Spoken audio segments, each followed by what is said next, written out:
Time to time here on All In with Brian Weatherford, we have a guest just like the guest today, and I really enjoy it, and here's why. These are guests that maybe they had something happen to them in their life, a traumatic experience in some cases, to where it doesn't keep them down. As a matter of fact, it actually shaped them into the person they are today. A lot of times they can come up with something that happened to them, realize I can learn from this, but most importantly, perhaps I can help other people with what they're going through by letting them know what I went through, and together we're going to get through it. This is going to be a fun one today, folks. Sit back, relax, and pay attention. The guest today is Amiana Germany, and the name of her movement, yes, I'm calling it a movement, Women with Scars Movement. Amiana, welcome to the show today. How are you? I'm doing fine. How are you? I'm doing great. It's so good to see you in here today, and I read the notes today. I kind of got touched a little bit reading about your story for a variety of reasons, not the least of which it didn't keep you down. It made you stronger, got you to where you are today. So if you don't mind, just give us a little personal background of where you were and how that got to where you are today. Okay. Women with Scars, it was established in 2017. The reason why I started the movement, because at age 2 years old, I was burned in an electric house fire that scarred 75% of my body from neck to toe. So what I did, instead of, throughout life I had insecurities of my scars. I was bullied, talked about, and et cetera in school. So what I did, I used something that I went through and I turned it around to help someone else. Instead of, letting them feel like, that's the end, I just let them feel like that's the beginning. I can help you and push you into your purpose, and that's what Women with Scars does. And when you're talking about women with scars, when you're meeting with other people, it may not necessarily mean physical scars. It could be emotional scars, physical scars. Go into that a little bit, the types of people that you're able to work with their scars. Okay. Our slogan is all scars are not visible. And the reason why we use that slogan is because not only do men go through physical abuse, verbal abuse. We have people that has been molested, drug addiction, everything. We deal with all type of people.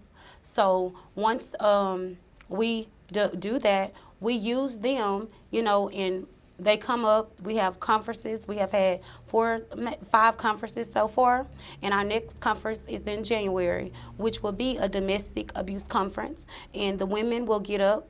It will be 4 to 5 different women that will get up and share their story in a room full of women that are like them, so it makes them more comfortable to tell their story.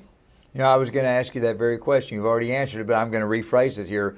Is the number one thing that comes from this where people realize it's not just me? It's not just me. That's got to be such a great feeling. Yes. Did you go through that yourself? Yes. From the age of 2 all through high school and everything, you went through a lot of, I got to be careful, we're on TV, right. But you went through a lot of bad times. Right. But when you got to the point to meet other people with scars, was that kind of an awakening, if you will, to where it's not just me? Yes, and it took me, when I was in high school, one of the girls, she actually spoke at the conference. She was burned as well, and forever I was the only one in school that, was burned. And then when I finally got to, around her, I felt more comfortable. I was like, it's not just me. But to be around my siblings and they never, judge me or anything, I just felt like, just use this and, turn it into a purpose.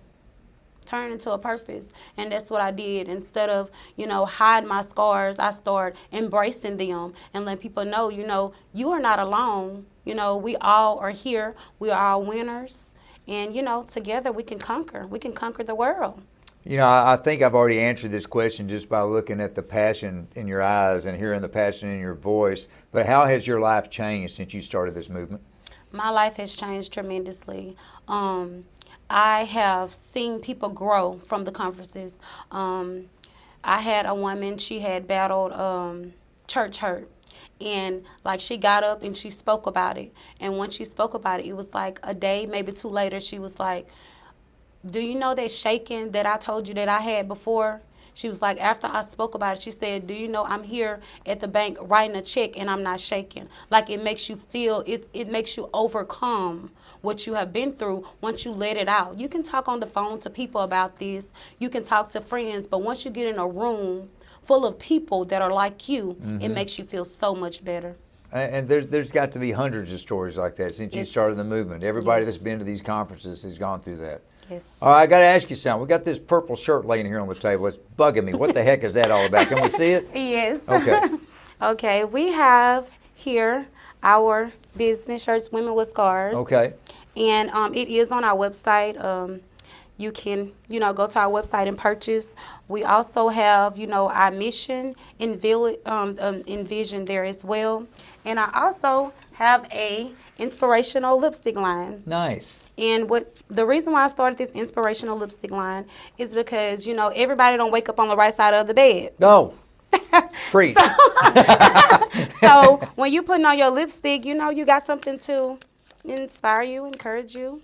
Just starts your day off right. Yeah, all of my lipsticks has encouraging words, inspirational words. Oh, that's nice. So not only does it make you look good, it makes you feel good. Make you feel good. Even before the day even starts. That's right. Maybe even before you get out of bed. Right. It's hard to get out of the wrong side of the bed if you start with something like that, right? Right. Lipsticks fixed everything. Man, that's outstanding. So let me ask you this, and we're going to keep talking, but before I forget, give me one little something that somebody that's heard your story today and heard about what you're doing with the movement and everything, something they should take away. What should the takeaway be for them? What I would like for people to take away from this interview is you have to love yourself first. And you have to love yourself with all of your heart in order for you to be able to, inspire other people or empower other people. You have to love yourself. Until you love yourself, you can't help anyone else around you. So I feel like that is the main thing. Just love yourself and don't give up. Look at me. I'm the same 2-year-old that the doctors told my parents that I would be like a vegetable. They told my parents that I would never be able to have children. And here I am today. I drove here 3 hours away, and I have 2 handsome boys. Good for you. How old are your boys? They are 3 and 10. Say hi to them. Hi, Kevin and Landon. Well, you know what? You have your entire life, you spend every day proving people wrong. Yes, and I love it. Proving the doctors wrong, proving your fellow students in school wrong, and in a positive way, you're proving people wrong who've been going through their own scars, if you will, to think that this is it, I'll never get through this. You prove them wrong too. Yeah. With everything you do. It feels so good to help. I just love people, and it makes me feel good to see them transition from being hurt, and now look at me. Do they write you notes or jot you emails and stuff after the conference? Yes. Yeah. I got a lot of those. And I have testimonials on our website as well. So you can go view those as well. But yeah, it's amazing.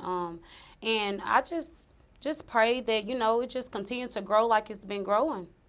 I'd say so far so good. I'm going to make sure I'm not confused on something you mentioned earlier.